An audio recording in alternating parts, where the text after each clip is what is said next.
स्वाध्याय इयत्ता 8वी भूगोल पाठ 7वा लोकसंख्या। प्रश्न पहिला, खालील विधाने पूर्ण करा। अ. जन्मदर हा मृत्यूदरापेक्षा अधिक असल्यास लोकसंख्या वाढते। आ. डॅश डॅश वयोगटातील लोकांचा समावेश कार्यकारी लोकसंख्येत होतो। 15 ते 59 ऑप्शन नंबर 4 बरोबर आहे। पुढचा प्रश्न ई.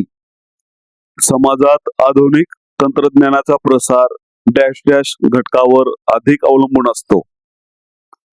ऑप्शन नंबर 3 पर्याय 3 साक्षरता हे बरोबर आहे। प्रश्न दुसरा, खालील विधाने तपासा व अयोग्य विधाने दुरुस्त करा। त्यामध्ये पहिला, प्रदेशाच्या क्षेत्रफळावरून लोकसंख्येची घनता समजते। उत्तर अयोग्य। दुरुस्त विधान, प्रदेशाचे क्षेत्रफळ व तेथील एकूण लोकसंख्या या दोन बाबीवरून लोकसंख्येची घनता समजते। प्रश्न दुसरा, साक्षरतेमुळे प्रदेशातील लोकसंख्येची गुणवत्ता ठरते। उत्तर योग्य। प्रश्न तिसरा, ज्या प्रदेशातून लोकसंख्येचे स्थलांतर होते त्या प्रदेशातील मनुष्यबळावर विपरीत परिणाम होतो। उत्तर योग्य। प्रश्न चौथा, अधिक आर्थिक सुबत्ता म्हणजे प्रदेशाचा विकास होय। उत्तर अयोग्य। दुरुस्त विधान, अधिक आर्थिक सुबत्ता व त्याचप्रमाणे लोकसंख्येचे उच्च जीवनमान, जीवनाची अधिक गुणवत्ता, समान संधीची उपलब्धता आणि स्वातंत्र्य म्हणजे विकास होय। प्रश्न 5, विकसनशील देशांचा मानव विकास निर्देशांक 1 असतो। उत्तर अयोग्य। दुरुस्त विधान, विकसनशील देशांचा मानव विकास निर्देशांक 0.500 ते 0.600 या दरम्यान असतो। प्रश्न 3, थोडक्यात उत्तरे लिहा। त्यामध्ये पहिला, लोकसंख्या रचनेच्या अभ्यासात कोणत्या बाबी विचारात घेतल्या जातात। उत्तर लोकसंख्या रचनेच्या अभ्यासात पुढील बाबी विचारात घेतल्या जातात। त्यामध्ये 1, लिंग गुणोत्तर रचना। लोकसंख्या रचनेच्या अभ्यासात लोकसंख्येचे स्त्री व पुरुष याप्रमाणे लिंगानुसार वर्गीकरण विचारात घेतले जातात। 2, वयोगट रचना। लोकसंख्येच्या रचनेच्या अभ्यासात लोकसंख्येचे 15 वर्षाखालील, 15 ते 59, 60 वर्षावरील इत्यादी वयोगटानुसार वर्गीकरण विचारात घेतले जातात। 3, कार्यानुसार रचना। लोकसंख्या रचनेच्या अभ्यासात लोकसंख्येचे कार्यक्षम व अकार्यक्षम याप्रमाणे कार्यक्षमतेनुसार वर्गीकरण विचारात घेतले जाते। 4, निवासस्थानानुसार रचना। लोकसंख्या रचनेच्या अभ्यासात लोकसंख्येचे ग्रामीण व नागरी याप्रमाणे निवासस्थानानुसार वर्गीकरण विचारात घेतले जाते। 5, साक्षरतेनुसार रचना। लोकसंख्या अभ्यासात लोकसंख्येचे साक्षर व निरक्षर याप्रमाणे साक्षरतेनुसार वर्गीकरण विचारात घेतले जाते। प्रश्न 2, लोकसंख्या वितरणावर परिणाम करणाऱ्या अनुकूल व प्रतिकूल घटकांची यादी तयार करा। उत्तर लोकसंख्या वितरणावर परिणाम करणाऱ्या अनुकूल व प्रतिकूल घटकांची यादी पुढील प्रमाणे आहे। नंबर 1, स्वच्छ हवा, पाणी व सूर्यप्रकाश या घटकांची योग्य प्रमाणात उपलब्धता। नंबर 2, सखल भूभाग। नंबर 3, पर्जन्यमानाचे आणि तापमानाचे योग्य प्रमाण। नंबर 4, सुपीक मृदा। नंबर 5, खनिज संपत्तीची विपुलता। नंबर 6 नागरीकरण. नंबर 7 वाहतुकीच्या सोयींचा विकास. नंबर 8 बाजारपेठांची उपलब्धता. नंबर 9 राजकीय स्थिरता. नंबर 10 आंतरराष्ट्रीय शांतता. नंबर 11 अनुकूल राजकीय धोरण. नंबर 12 अनुकूल सामाजिक रूढी व परंपरा. प्रतिकूल घटकाची यादी पुढील प्रमाणे. स्वच्छ हवा, पाणी व सूर्यप्रकाश या घटकांची अनुपलब्धता. नंबर 2 पर्वतीय प्रदेश व दुर्गम प्रदेश. नंबर 3 पर्जन्यमानाचे आणि तापमानाचे खूप कमी किंवा खूप जास्त प्रमाण. नंबर 4 नापीक मृदा. नंबर 5 खनिज संपत्तीचा तुटवडा.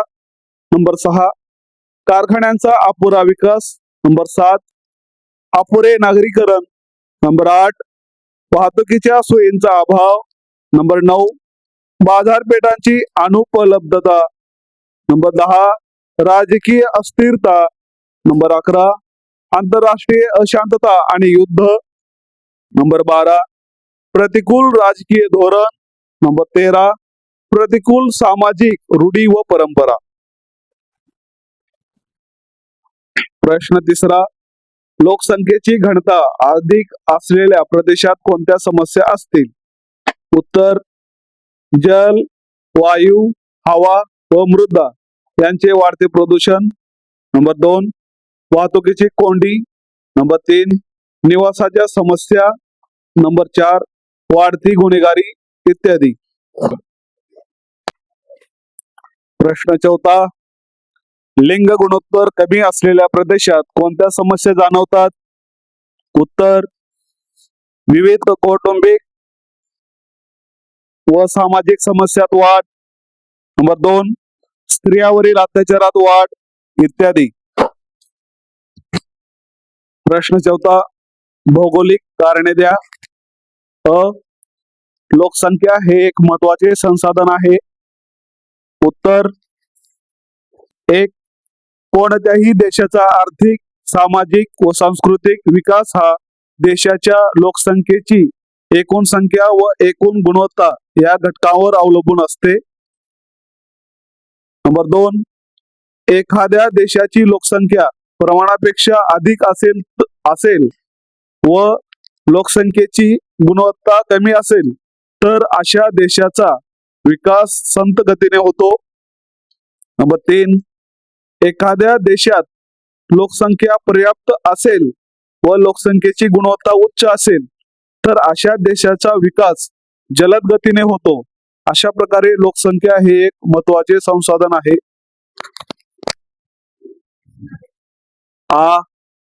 कार्यकारी लोकसंख्या गट महत्वाचा असतो. उत्तर नंबर 1 15 ते 59 या वयोगटातील लोकसंख्येनं कार्यकारी लोकसंख्या म्हणतात. नंबर 2 15 पेक्षा कमी आणि 60 पेक्षा जास्त वयोगटातील व्यक्तींचा अकार्यक्षम लोकसंख्येत समावेश होतो. देशातील अकार्यक्षम व्यक्ती कार्यकारी लोकसंख्येवर अवलंबून असतात. नंबर 3 देशातील कार्यकारी व्यक्ती नोकरी किंवा व्यवसाय करतात व त्याद्वारे देशाच्या आर्थिक विकासात महत्वपूर्ण भूमिका बजावतात. नंबर 4 कार्यकारी लोकसंख्या गटाची गुणवत्ता अधिक असेल व तरुणांचे प्रमाण जास्त असेल तर देशाचा विकास जलद गतीने होतो. म्हणून कार्यकारी लोकसंख्या गट महत्वाचा असतो.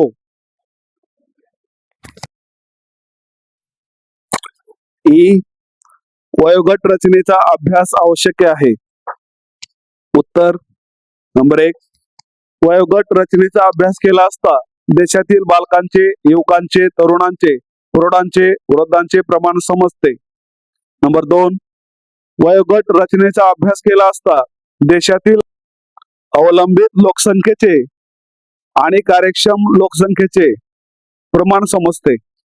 नंबर 3 वयोगट रचनेचा अभ्यास केला असता शासनाला आर्थिक, सामाजिक, शैक्षणिक, वैद्यकीय, सांस्कृतिक इत्यादी क्षेत्रातील धोरणे योग्य प्रकारे निश्चित करता येतात. नंबर 4 वयोगट रचनेचा अभ्यास केला असता देशातील आर्थिक विकासाचा अंदाज बांधता येतो. म्हणून वयोगट रचनेचा अभ्यास आवश्यक आहे. ई साक्षरतेचा विकासाशी थेट संबंध असतो. उत्तर नंबर 1, ज्या देशात साक्षरतेचे प्रमाण अधिक असते असा देश आर्थिक, सामाजिक आणि सांस्कृतिक दृष्ट्या अधिक प्रगत होतो. नंबर 2, ज्या देशात साक्षरतेचे प्रमाण कमी असते असा देश आर्थिक, सामाजिक आणि सांस्कृतिक दृष्ट्या मर्यादित प्रमाणात प्रगत होतो.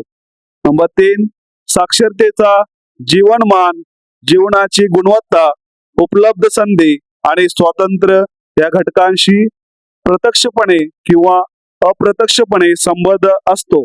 अशा प्रकारे साक्षरतेचा विकासाशी थेट संबंध असतो. उ मानव विकास निर्देशांकमुळे देशातील नागरिकांची खरी प्रगती कळते.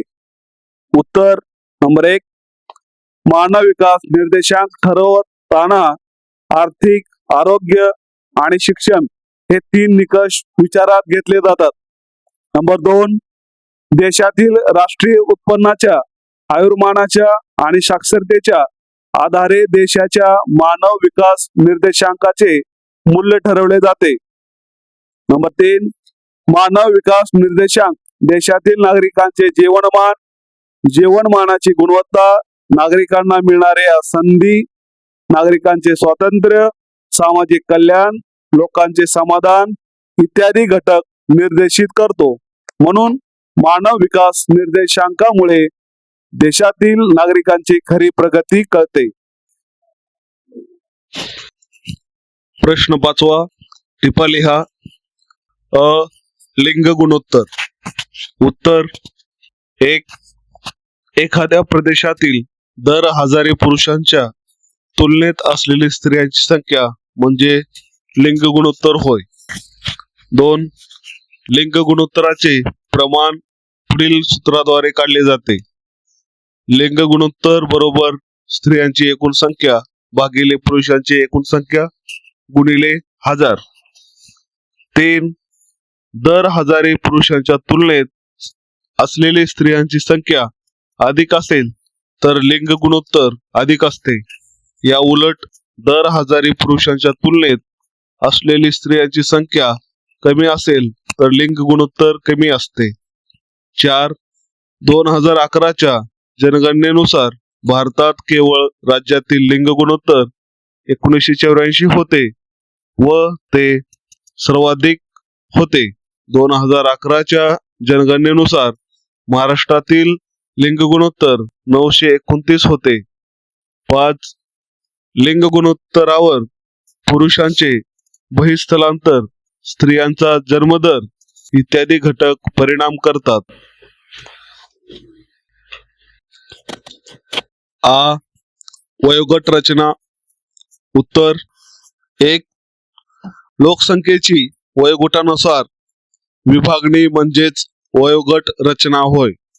नंबर 2, वयोगट रचनेचा अभ्यास केला असता देशातील बालकांचे, युवकांचे, तरुणांचे, प्रौढांचे, वृद्धांचे प्रमाण समजते. नंबर 3, वयोगट रचनेचा अभ्यास केला असता देशातील अवलंबित लोकसंख्येचे 15 वर्षापेक्षा कमी वय असणारी लोकसंख्या आणि 60 वर्षापेक्षा जास्त वय असणारी लोकसंख्या आणि कार्यक्षम लोकसंख्येचे 15 ते 59 वय असणारी लोकसंख्या प्रमाण समजते. नंबर 4, वयोगट रचना शासनास विविध धोरणे ठरवण्यास उपयुक्त ठरते.